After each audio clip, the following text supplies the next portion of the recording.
రామాయణం అంటే రాముడు అని చెప్తారు. అయోధ్యకి ఈయన రాముడు రాజుగా పిలువబడ్డాడు. నిజంగానే అయోధ్యకి శ్రీరాముడు రాజా. ఎంత పెద్దది ఈ రాజ్యం?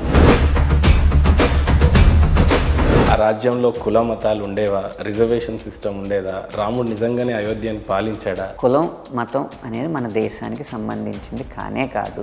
అయోధ్య అని ఎందుకంటే యోధుల చేత జయింపబడనిది అయోధ్య అని పేరు. రాజుని కొట్టాలంటే క్యాపిటల్కి వచ్చే యుద్ధం చేయాలి కదా. ఇది కోశల దేశం అని ఉత్తరప్రదేశ్కి కొంచెం అటు ఇటు బీహార్కి వ్యాపించి ఉన్న ఒక రాజ్యం. కానీ మిగతా భారతదేశం అంతా వేరు వేరు రాజ్యాలుగా ఉన్న ఇది హెడ్, దీని కంట్రోల్లో ఉండేదన్నమాట. రాముడు ఏమైనా యుద్ధం చేసినట్టుందా అపార్ట్ ఫ్రమ్ మన రావణాసుడితో కాకుండా? యుద్ధం చేయాలనుకుంటే చేయొచ్చు, లేకపోతే నా రాజ్యం కిందే ఉందాం అనుకుంటే ఉండండి అంటే ఎవడు కాదు. పవన్ కళ్యాణ్ గారి ఓటమి గురించి కానీ, గెలుపు గురించి కానీ, లేదా ఇప్పుడు ఆయన స్వీకరించిన పదవుల గురించి కానీ, ఆంధ్ర రాష్ట్రం గురించి ఏదైనా ఇవన్నీ తాత్కాలికమైన విజయాలు, తాత్కాలికమైన అపజయాలని నా అభిప్రాయం. ప్రాంతీయ పార్టీ అవడం వల్ల ఈ సైద్ధాంతిక వైరుధ్యాలు ఉన్నా కూడా అటు ఇటు పోగాల్సి వస్తూ ఉంటుంది. అదే ఒక జాతీయ పార్టీ అయ్యుంటే మా విధానం ఇది అని చెప్పి ఆ విధానంలో స్ట్రైట్గా వెళ్ళచ్చు. హిందూయిజాన్ని నరనరాన్న ప్రేమించి మరో పక్క ముస్లింని ద్వేషించటమా, లేకపోతే బీజేపీ పార్టీకి సంబంధించినంత వరకు అత్యధికంగా ద్వేషణకి గురవుతున్న party BJP party ముస్లింలచే? Bharatiya Janata party ఏమి ముస్లింల మీద అఘాయిత్యాలు చేయమని ఎప్పుడు నినాదం ఇవ్వలేదు. భారతీయ జనతా పార్టీ ముస్లింలని దేశంలో తరిమి కొట్టండి అని కూడా ఎప్పుడు నినాదం ఇవ్వలేదు. ద్వేషించడం వల్ల లాభం ఏంటి? సనాతన ధర్మం అంటే ఏంటి, దానికి ఉన్న లాభాలు ఏంటి, ఈ యంగ్ జనరేషన్కి అసలు ఆ ధర్మం గురించి తెలియజేయాలి అని అంటే మొదట మతం అనేది ధర్మం ఒక్కటే ఉంది, మతం లేదు. మనకి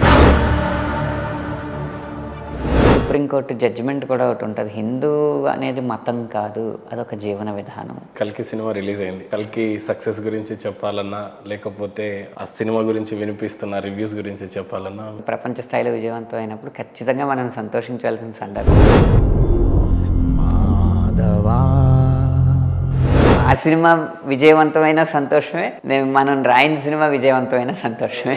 లిరిక్స్ రాసిన వాళ్ళకంటే కూడా సింగర్కి ఎక్కువ పాపులారిటీ వస్తూ ఉంటుంది. కొన్నిసార్లు ఎక్కడో మీరు వెనకే ఉంటారు అన్నట్టుగా కనిపిస్తూ ఉంటుంది. ముందు కళ్ళు వెళ్తాయి కదండి, కళ్ళు వెళ్ళిన తర్వాతే మనసు వెళ్తుంది కదా ఎవరి దగ్గర. వాళ్ళ అభిమాన హీరోకి పాట రాసినంత వరకు నేను సక్సెస్ అయినట్టు వాళ్ళు ఒప్పుకునేవారు కదా. నేను 600 పాటలు రాసాక ఫస్ట్ టైం గోపాలకి పవన్ కళ్యాణ్ గారికి పాట రాశాను.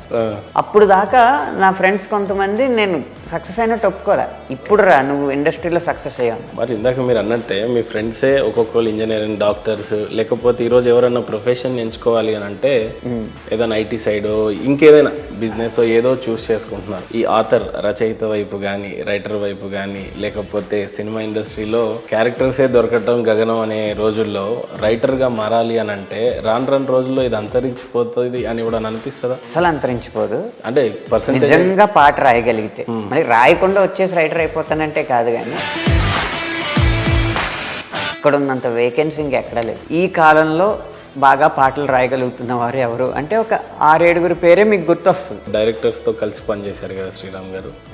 మళ్ళీ ఈ డైరెక్టర్తో పని చేయకూడదు అని అనిపించిన డైరెక్టర్ కానీ, లేకపోతే మళ్ళీ ఈ డైరెక్టర్తోనే పని చేయాలి అని అనిపించిన డైరెక్టర్ కానీ ఎవరు? డైరెక్టర్స్ ఎవరు లేరు, కానీ 2 మ్యూజిక్ డైరెక్టర్స్ ఉన్నారు. ఒక 2 మ్యూజిక్ డైరెక్టర్స్కి మాత్రం నేను ఖచ్చితంగా రాయను అనుకున్నాను, రాయట్లేదు కూడా. ఎవరు వాళ్ళు? అదే చెప్తున్నాగా, వాళ్ళ పేరు చెప్తే వాళ్ళ మార్కెట్ దెబ్బ.